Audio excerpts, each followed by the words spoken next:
Your first podcast? You never done a podcast before? No, never done a podcast. I've been on TV interviews, web interviews, Zoom interviews, but never done a podcast. Yeah, this is cool. Awesome. First one. Yeah, we'll get rolling. Thanks everybody for joining another awesome episode of the Food Origins Podcast.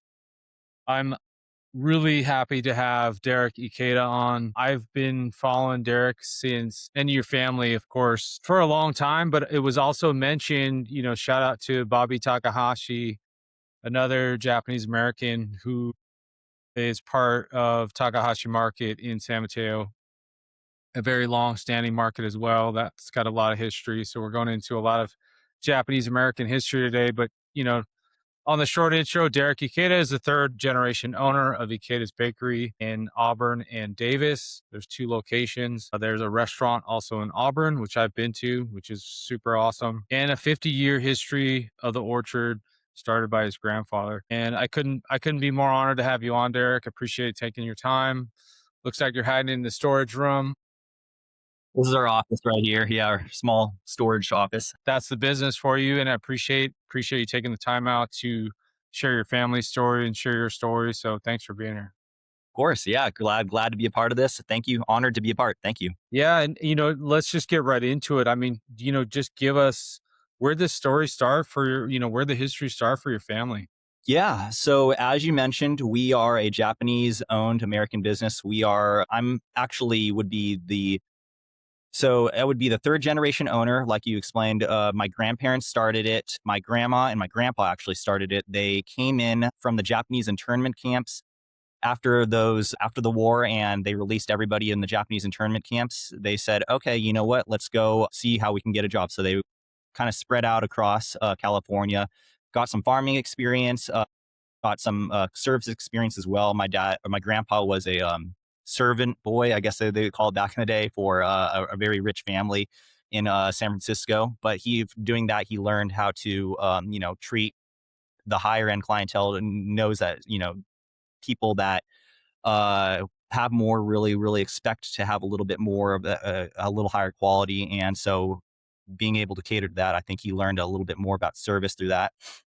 After they learned about farming and service, they said, okay, you know what, let's go to move back home to Auburn. That's where they were from, Penryn, Auburn. And they decided to make a farm, a orchard, like you said. And they started with tomatoes. The first time he built the crop, they actually all burnt out. He didn't have much of a green thumb when he first started, but then he started learning from other people in the area. He had a lot of friends that gave him some farmer tips. And by his third or fourth season, he was starting to have peaches. He was bringing in peach trees, nectarines, apples. And now that's kind of where our ranch is. We have apples, we have peaches, and a big 2-acre, not that big of a ranch, but it's a very small ranch. And it's we do peaches, plums, apples, stuff like that. How big's the orchard? I think I said earlier, two acres is it's a little bigger than that. I would say 2 to 4, more on the bigger side of, like, maybe a 3 to 4 acres, I would say. Yeah, and it doesn't sound like much, but like you can do quite a bit. I mean, you guys are producing quite a bit of stuff, and like the acreage. I mean, I think it's like it's a testament to your grandfather, because like look at what he's built. Yes. You know?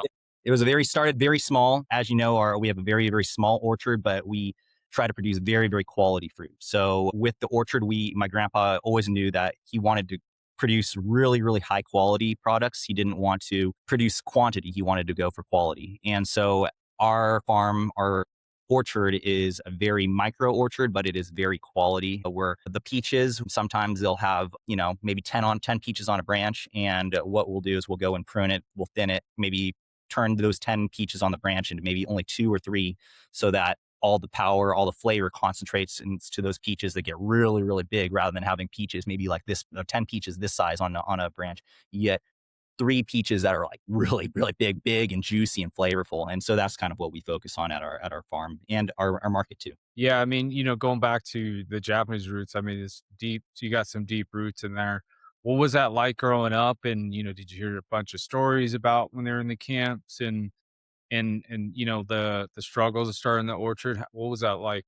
Yeah, yeah, they definitely talk a lot about it. I hearing all about it. I'm very, very, very fortunate to come into that business and being able to grow upon from what they had. But starting it, it is so difficult. I don't think I could do it personally myself in this generation. But yeah, they had a lot of struggles coming in. They, back in the day, it wasn't crazy racism, but a little bit more than it is now these days, right? They had a little bit more barriers, but my grandpa didn't care. He had thick skin. He's like, hey, you know what? I'm Japanese American. Yeah, you know what? Maybe I am looked at a little bit differently, but he had that chip on his shoulder, and I'm sure you might hear about that chip on their shoulder from other Japanese Americans. But he developed that chip on his shoulder, and he said, you know what? I don't care how these people look at me. I'm going to go prove myself through my work ethic, through my fruit, through my market, and no one else can look at me bad when I'm having a successful market and a successful orchard. And so he tried as hard as he could to do that, and I have everything to thank for him and my grandma for what they started today and or what they did back then. Heck yeah. What was the first fruit that he started selling? You know, I believe he first started selling watermelons. Watermelons were pretty. It was they call them beginner fruits because I guess he says it improved the soil composition. When they first started with the orchard, growing watermelons improves the soil composition. And so then I think they first started selling watermelons. We don't sell watermelons anymore, but then eventually that quickly grew into becoming peaches. And peaches are still to this day the biggest selling fruit that we have. We make peach pies out of those peaches, peach muffins, peach milkshakes, and then apples after that. What was it like back, like that's what I was gonna ask you. What was it like back in the day growing up and like seeing everything start to take shape? Like, you said, I watch a lot of your content, which has been great lately, sharing the stories. It's 50 years of creating that orchard. What was it like back in the day? And he started with tomatoes, and then you said watermelons, and then into peaches. But like, what was that like? What was some of the the challenges he dealt with trying to grow the crops? Yeah, so living in Placer County, especially in Auburn, it is not like all the rest of the farms in the valley. It's mountain farms. You're dealing with fresh spring water. We have really good water quality over here, so there's nothing to worry about with that. But things like the temperature fluctuations over here are pretty drastic. You can get really hot temperatures in the summer, as you experience 100 degrees, 110 degrees here in Auburn sometimes, and then you have freezing temperatures in the winter times. But those fluctuations sometimes they create things called frost, and the frost happens here in Auburn pretty frequently. The frost, if it happens when there's buds, will just completely just kill the tree. I'm sure my grandpa experienced that with his fruit, and then for his tomatoes when they first died, that was because of the heat. They just had a crazy heat wave that just came through and just torched all his crop. So he learned to deal with the different climate and the temperature fluctuations. We have different things that we do, but we have to also be very on top of our farming as well because of that, because the fluctuations happen just like that. Yeah, I had that experience here. We have an apple tree here in our spot in Montana, and like, knowing when to pull the fruit is like tricky, right? Because I don't, what we were told was, oh, first frost or before the first frost, pull all the fruit. But some of it was starting to like self prune, kind of, like it was just started to drop off. So we're like, okay, do we pull it? The Food Origins podcast is sponsored by Firecracker Farm out of Florida. It's Alex Bonamart and his family grow hot peppers and infuse them into sea salt. You guys have seen me cook with it on social media quite a bit. And the podcast is now sponsored by Firecracker.farm. I have a promo code Food Origins Pod C. You get 10% off your first order. Make sure you check it out. Come in these awesome push grinders. And also, you'll see my latest flavor that I inspired Alex to make, yuzu. It's an awesome buddy batch. Use it on pretty much everything. You can use it on eggs, steak, chicken, vegetables, coffee, spirits. Um, Awesome way to wake up with a little scoop of honey and some hot salt on there. A lot of fun ways. I have a bunch of recipes that I've written for Firecracker Farm on the website, so check that out. There's a good 18 recipes or so. Plus, 10% of the proceeds go to Op 300 and Pipe Hitter Foundation. So make sure you check them out. Appreciate the support. Thanks for listening. Enjoy the episode. Because the fruit tastes pretty good. There are these nice apples. I couldn't tell you what type. We've been trying to figure out which type it is. But yeah, it's kind of interesting to see it in real time, like, oh, this was actually they were probably good to go like 3 weeks ago or a week ago, and they're starting to fall off, and you're like, they're going all over the ground, and you got to pick them up pretty quickly. You know, that's it's just a funny, not funny, but it's just an interesting way how nature works, like it will either fight its way and be super resilient or die off, and then you hope it comes back the next year and sometimes grows even more, like we have between the two trees, we have one is super big, has a lot of fruit. The other one's a lot smaller tree, but they've probably been around almost the same time, has a different product, and they both produce quite well, and it's just interesting to see all that stuff. You guys have like such a history. When I talk about Ikedas or I've visited there, it's an icon in the Bay Area, in the Northern California. So a lot of people know where you are. Usually the reason is because they're going up to Tahoe, because you're on the way to Tahoe. Auburn is definitely a spot to stop in. There's a lot of spots there to stop. It's super impressive. My wife and I were super impressed when we stopped in the Auburn place, and we're like, whoa, like full restaurant, and you have a lot of classic, like American slash, gourmet food there. So what was that like shaping that? Like you started with fruit and then it went into the bakery. Tell us, how it started getting into making pies. Yeah, yeah, you're asking all the right questions. Yeah. So as the story unfolds, my grandpa, my grandma, they opened up their orchard, selling fruit directly to the customer. But then, so they took their orchard and they made their marketplace. They didn't want to become, fruit peddlers selling to Rayleighs and, they didn't want to be the middlemen. They wanted to sell directly to the customer, farm to fork, as they call it here in California. But from their market, my dad came in, the next generation, probably about, well, 20 years later. And he came out of college and he said, you know what? We are tossing all this fruit that's getting bruised. He saw that as number one waste issue, where we have all these fruit, but our clientele, they have to have the juiciest peach. They have to have a completely unblemished peach. They have to have a big peach. And so all the small ones, all the ones with bruises, they were just tossing. They weren't, or they're finding, maybe they were selling them half off or something like that, right?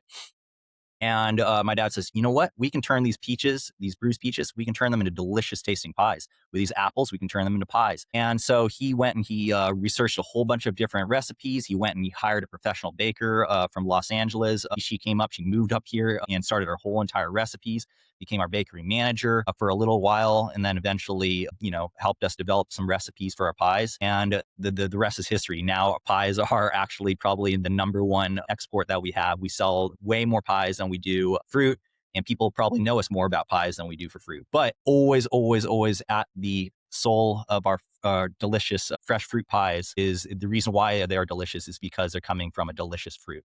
The delicious fruit being because we put so much quality and effort into our farm, our ranch. And then when we can't source them from our ranch because maybe, we picked up all the fruit or there's not enough fruit there, try to make sure that we are finding high quality farmers that at least have that quality of fruit that we farm or the far quality that we look for or even higher quality. Yeah, can you explain, like, that's a good, you going right into my next question for you is, can you explain that orchard fresh fruit pie compared to a store-bought pie? Yeah, yeah. So as you know, fresh is always the best with any kind of food.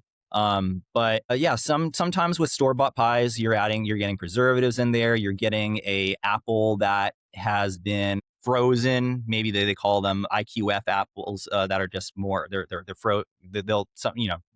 apples that aren't picked from the tree. They've been sprayed. Our apple is straight from the tree. We have we get the apple. I'll kind of explain the process. We pick the apples maybe in 4 or 5 in the morning before it's too hot. They fill their whole entire tractor trailer full of bin of apples. They put that bin of apples onto the truck. Our orchard is only like a mile away from our market, so it's really quick transportation. They just drive it there in 5 minutes.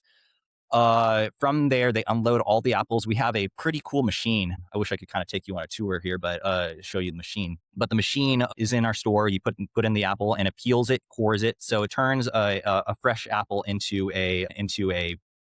or it turns the apple from our store into a nice cored, peeled apple that we just throw into a machine. It slices it, dices it.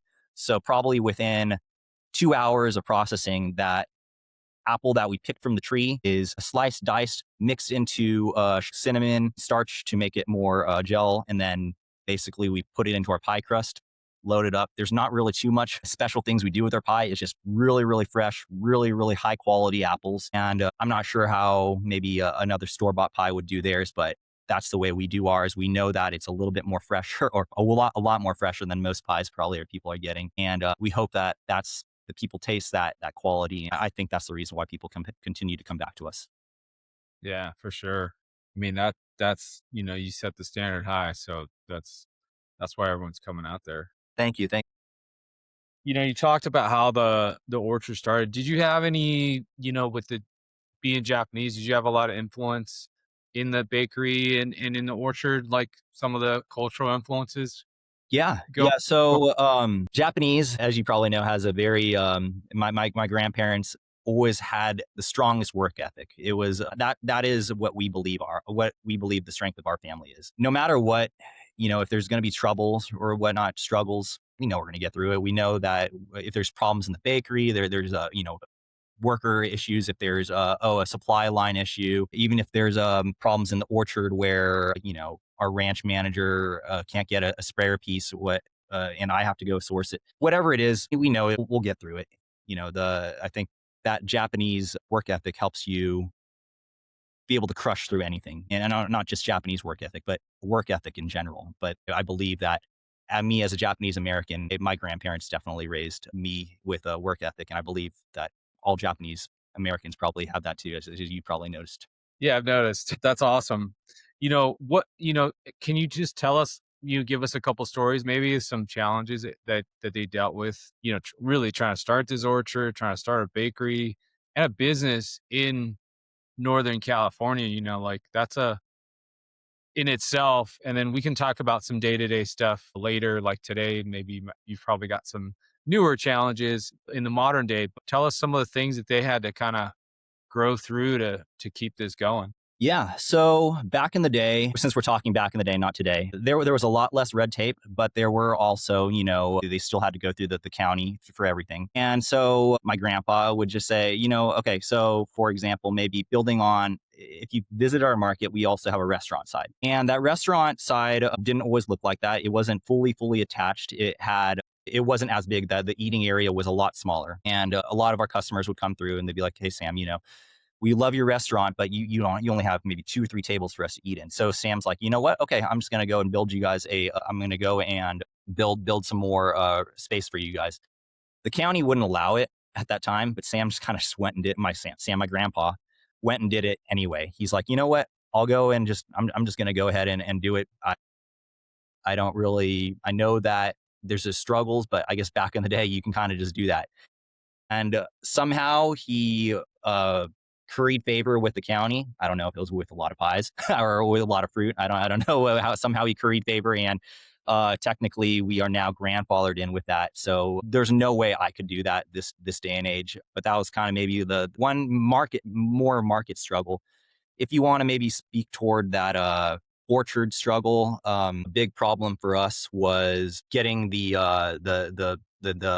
farm to the way that we want it now, basically to the point where it would continue, it would be self sustaining. And in order to do that, he had to test a lot of different varieties of fruit. So peaches, find out which strains of peaches would grow the best in California, Auburn, California.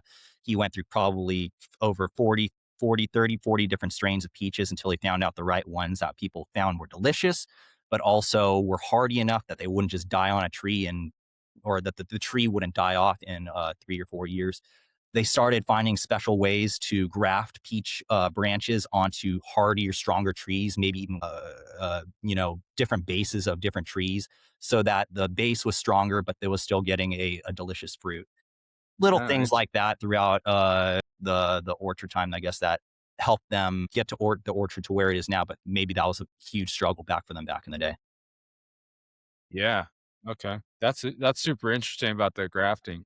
Yeah, yeah, it's the all little science projects I like to call them over here, but because these guys to me, my grandpa, my ranch manager, they have so much knowledge when it comes to that, but it's knowledge that was completely from an old generation that probably makes 100% sense to them, but to us, it's like, wow, that's pretty cool to hear about. You can just graft a branch onto there, and that'll still grow a fruit. That's crazy. When I first heard about it, it's really cool too.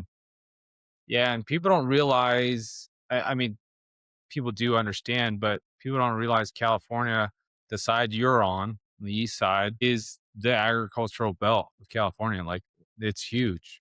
All that whole east side of California is all agriculture, and a lot of product that's either gets shipped out or stays there is all throughout that northern to southern California agricultural belt right there, which is awesome. Indeed. Yeah, I mean, like you explained all the pies and stuff, but like everyone's gonna ask me is what's the best seller of all time? Yeah, of all time, actually, our top seller of all time, unit wise, probably is our chicken pot pie. We had a really good pie crust with our pies that people loved, and we are able to turn that into chicken pot pies. I think most people try chicken pot pies. They're from Stouffer's, they're Marie Callender's, and the way that they do it, they're more cubed chicken. But our chicken, just like our fruit pies, we cook the chicken that day and shred it with a big cleaver.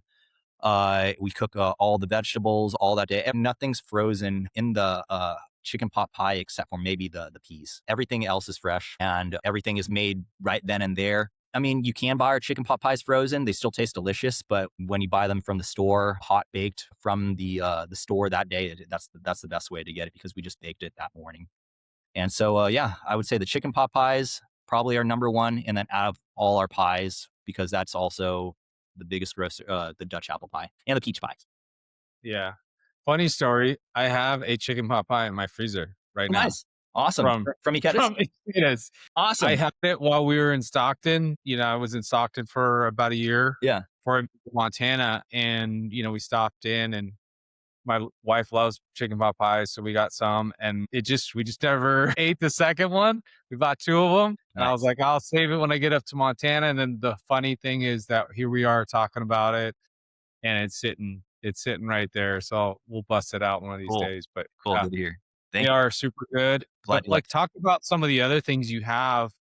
I think you started with an orchard, you started with the bakery, and then went to the bakery, and now it's fully expanded into like a lot of people like say, it's a roadside stop, and it's historic because of all the things you started with, but you fully expanded to I don't know how many items you got that Ikeda makes at this point. Wow. Yeah. Well, we have a restaurant side that makes over probably 30 different items. And we have pies, we have salsas, we do our own meats over here. So we do pre prepared meats. We have chicken, beef, pork that are all pre seasoned.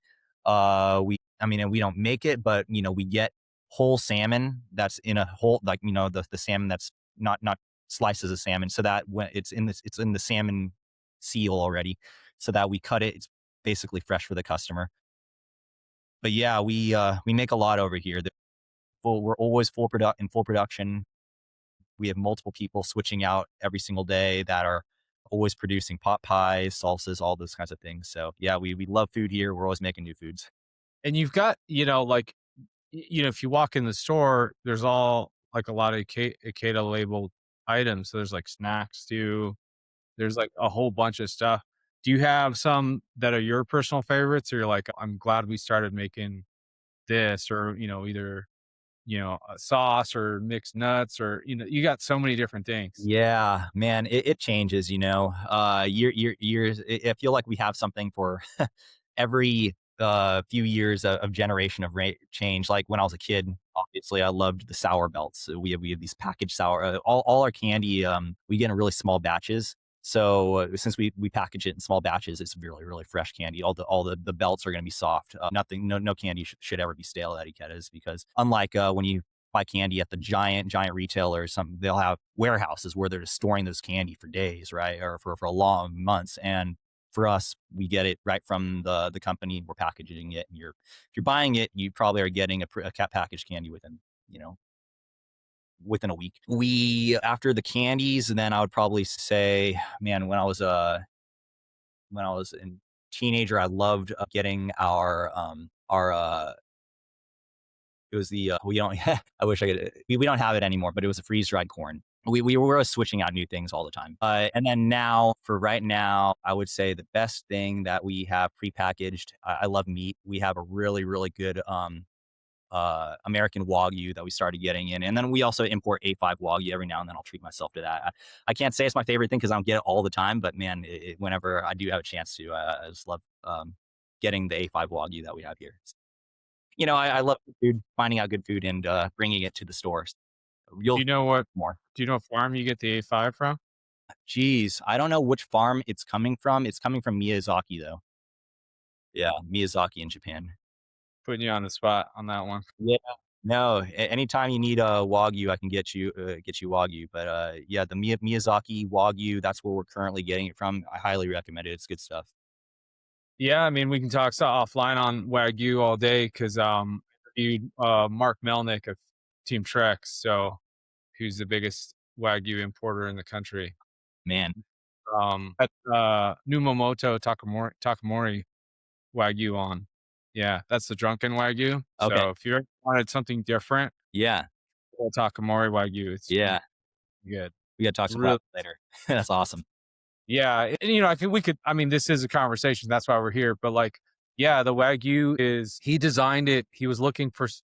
Well, and actually, shout out to Justin who works for Trex. He was like, someone was asking for something different, of different flavor profile of Wagyu, and so he found Takamori-san, who was basically taking Desai sake and at the end of the finishing process, that goes into their feed at the end and gives it that flavor profile of kind of being drunken.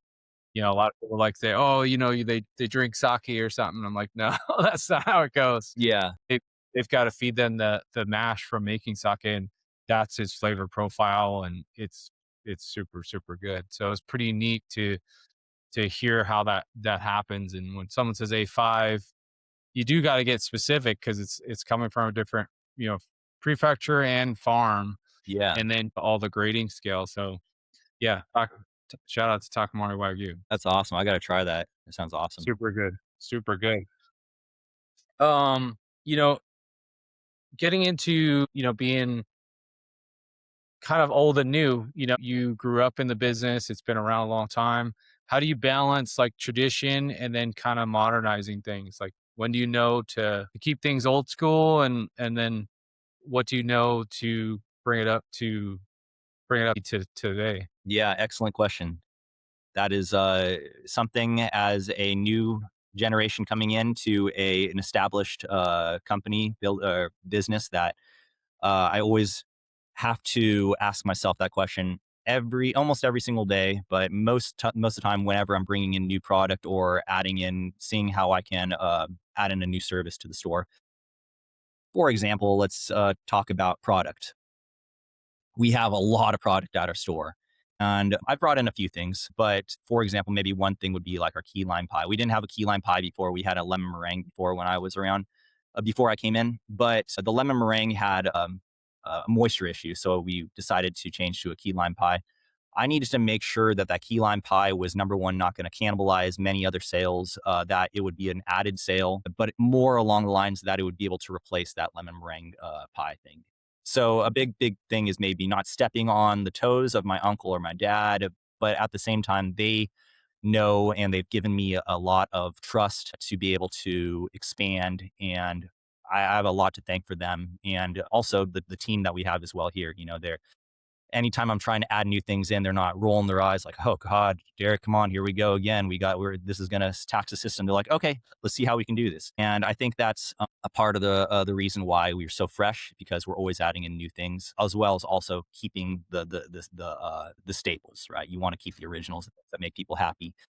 So I think hopefully that speaks to your answer. I got to always be adding new things that can be really that can make bring in the excitement, but at the same time, I don't want to kill or hurt any of the old, things that people have been doing. I'll never ever take away a Dutch apple pie. I'm never going to change our Dutch apple pie. We've been doing That's our top seller thing that we've been doing for 30 30 years, right? 20, 30 years. And so I want to make sure that people are always able to get that old fashioned Dutch apple pie. They know that they've always been able to taste it. I don't want them to come back 20 years later being like, Ikeda's has changed. Their Dutch apple pie changed. I want them to be like, oh, nope, this is exactly the way it is. I feel like I'm at home. I feel like I was when I came in here when I was 20. I feel like I was when I came in here when I was 10 years old with my mom and dad. But then all at the same time, like kind of like how Disneyland sort of brings in new things all the time to make people excited, new rides, new foods. I want to bring in that excitement as well to the store. Yeah, what do you look for? Yeah, I mean, shout out to being old school because like it's a lot of times you have that nostalgia of something that you had when as a kid and you want to give it to your kids or your friends' kids or or keep having that tradition of like, stopping in Auburn at Ikeda's on the way to Tahoe, every year.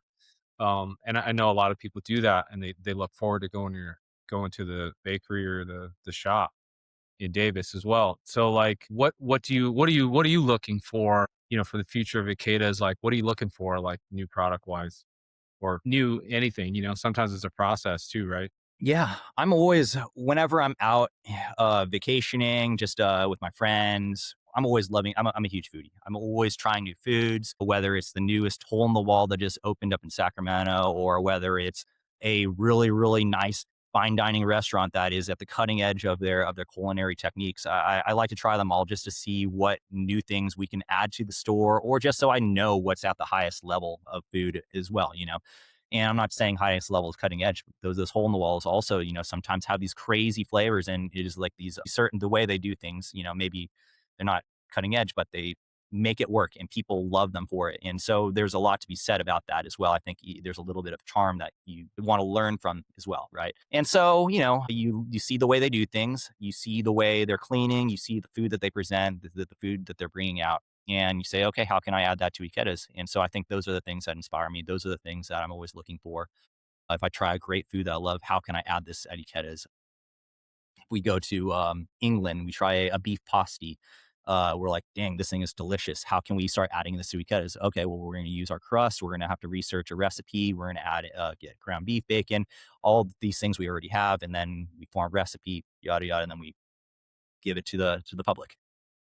Yeah, and it shows up. Yeah, I mean that was my next question is like with the restaurant, how do you, has the menu pretty much stayed the same or are you guys always adding new things? No, it's always adding. Like you said, or like I've explained before, we keep the originals, our tasty burgers, our pot pies, the chicken sandwiches. I think a pesto chicken sandwich has been the main player for a long time. But then we are adding in new things. When Wagyu beef started getting really popular, we started adding a Wagyu beef burger.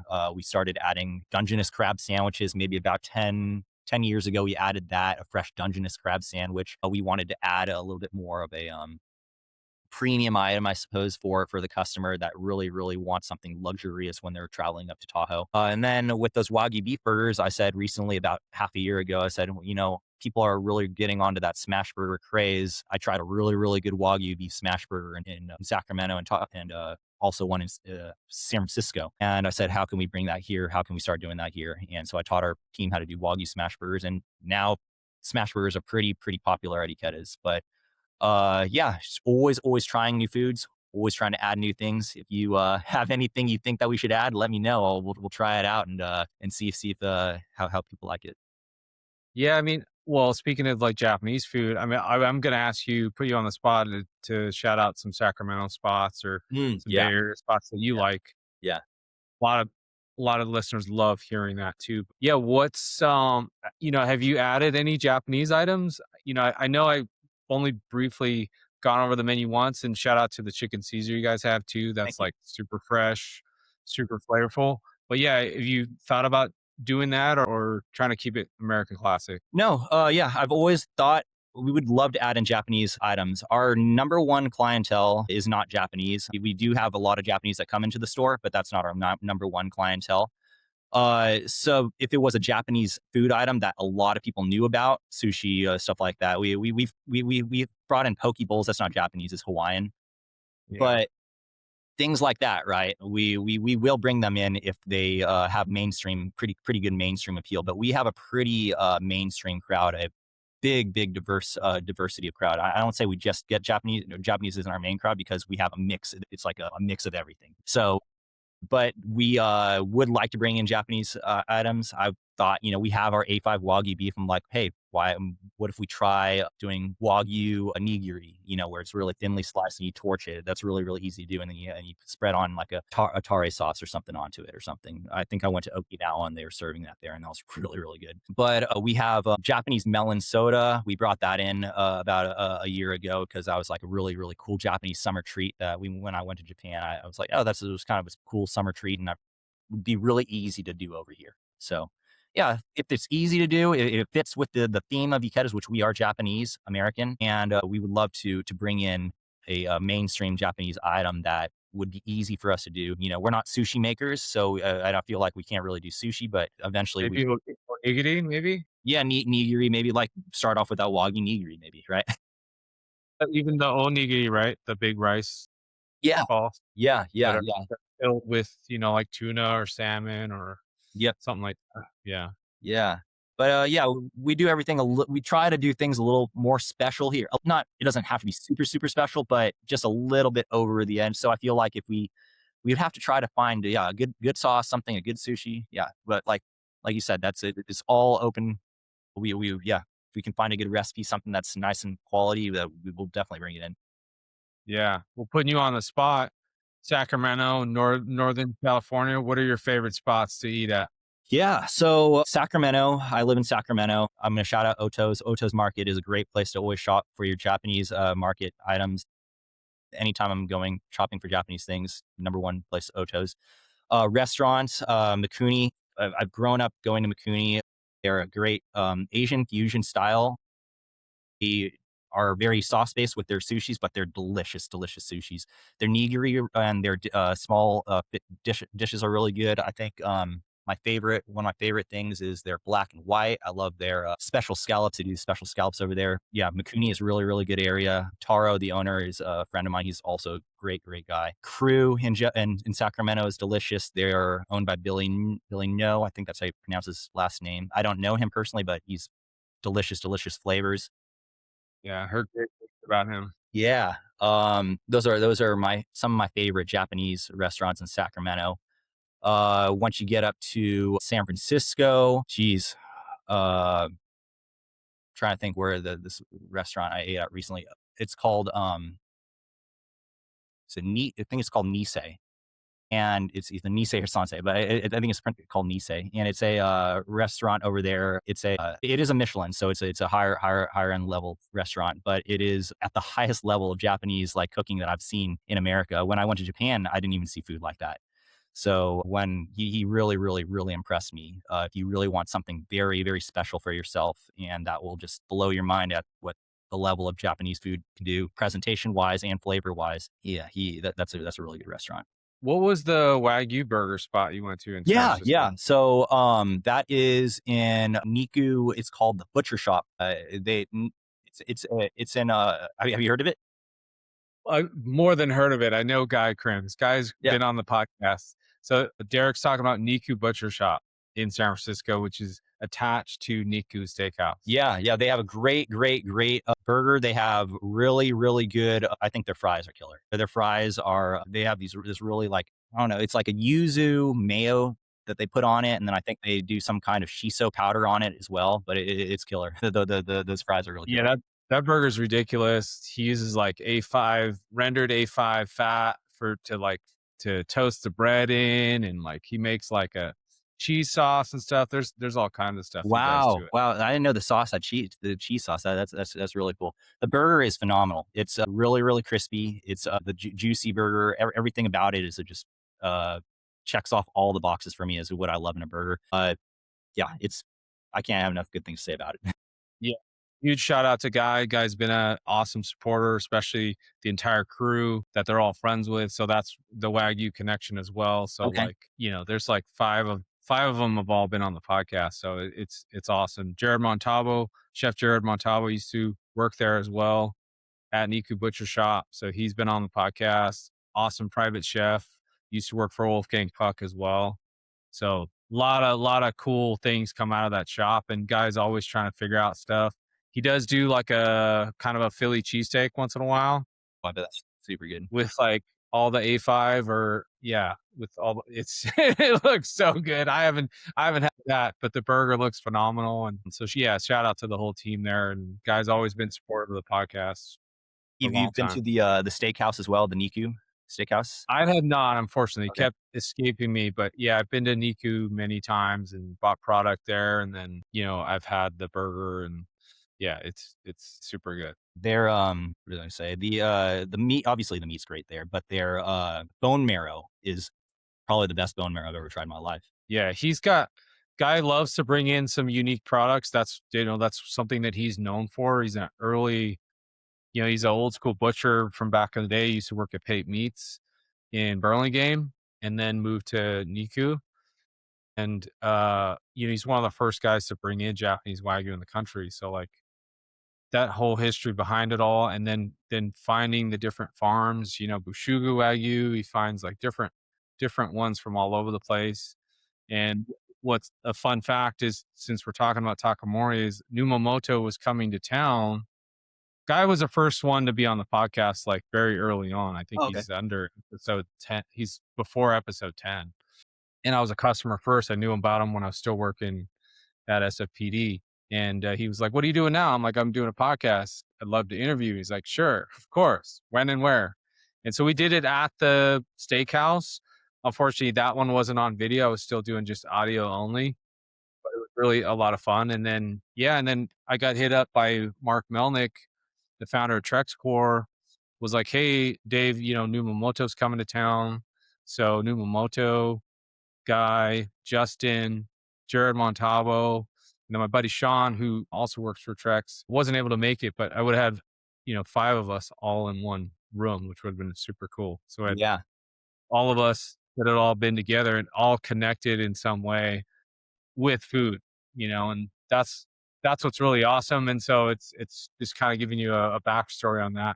So Niku Butcher Shop is definitely huge history in this podcast and in my life, because they've been super supportive, and then just we're always helping each other out any way we can. that's cool. It's pretty awesome to get connected, because then you get then the network grows from there. Like Jared helped me get connected with Brandon Dearden, who's a chef up here in Montana, awesome chef that work together at Wolfgang Puck. So there's that, and it just starts branching out, and it's been it's been really cool. Yeah, it's awesome. I don't know them personally, but nothing but respect for what they do. They're awesome. 100%. How about some non Japanese spots that you want to shout out? Yeah. Let's see here. In in Sacramento, let's see. Trying to think of ones that would be more. So actually, what do you want? Do you want local, like in town of Auburn? Do you want Sacramento? Do you want San Francisco? It's really up to you. It doesn't matter where, because everyone's gonna go Yeah, wherever it's yeah, good. yeah. So Well, I if you're ever passing through Auburn and you don't, maybe you're not in the mood for a burger and you want some Thai food, Thai Garden is phenomenal in Auburn. okay. It's a complete surprise how good they have Thai food in Auburn. Better than the Thai food I actually have in Sacramento. And then, geez, I don't know. My mind's drawing blanks. I could tell you write you a whole entire list if after this podcast, but when you put on the spot. No, it's okay. But yeah, there's a lot. There's a lot. I mean, Bay Area has a lot of stuff and I tell everyone, if you're listening to this podcast hungry, you're in deep trouble. And we'll put a lot of them in the show notes. If you want to add some local ones, Of we'll course. add them in the show notes later. What do you want? What do you see the future of Ikeda's for you? Jeez. So hopefully there's more Ikedas other than just what we have currently right now. We've always thought about expanding into other areas, whether it be in Monterey, Tahoe, Folsom, Southern California. We just, we see what we have here, and we think it could be expanded upon. Now, maybe not what we have in Auburn because there's so many different things, but maybe a smaller portion if it's just doing burgers, pies, and then, maybe a lot of a few other things that make Ikeda special for what we are. We have a satellite store in Davis as well that doesn't do burgers. It doesn't do food items. It just sells market items. And that has kind of been our test as how we expand. And it's doing great. It's profitable. It became profitable pretty quickly. And we think that we can, maybe do something like that in the future in another area. So hopefully more stores, more food, obviously newer food items. Um, and yeah, that's without getting into too much detail. Those are the kind of the broad plans. Awesome. Some quick fire questions for you, just some fun ones. If someone comes to visit Ikeda's, give them three things they should get. Yeah. So you got to try our pie. If you don't know which pie to get a Dutch apple, a peach cobbler if they have that. Peach is a seasonal summertime thing. So summer to fall, we'll have peaches. But a Dutch apple, a peach cobbler, or a Marionberry pie. Those are our top three pies. So maybe one of those, or just try a slice of pie if you want. If you want to just try it for yourself, don't want to get a huge pie for yourself. You have to get a chicken pot pie. I think our chicken pot pies are pretty special. If you do come in the summer and we do have our fresh fruit, you have to try our fresh fruit from our orchard because it's probably going to be one of the best peaches, nectarines that you'll ever try. It will also bring home the whole entire farm to fork full circle for you. It's a pretty cool thing if you try the peach and then you come home with a peach pie and maybe some peach muffin, or you try a peach milkshake in the store. Then you had a whole peach day, and you're like, oh dang, your mind makes these connections, and it just tastes better. I think in your mind. So the pies, the chicken pot pies, and our fruit and our muffins. On the restaurant side, you got to try our tasty burger.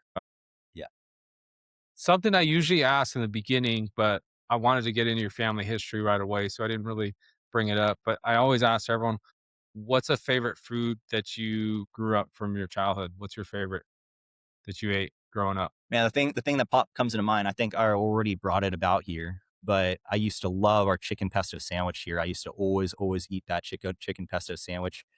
Uh, so much Yep. that in my adult. Oh, sorry. No, keep going. Oh, so I ate it so much in my adult age. I said that I eventually kind of got. I'll eat.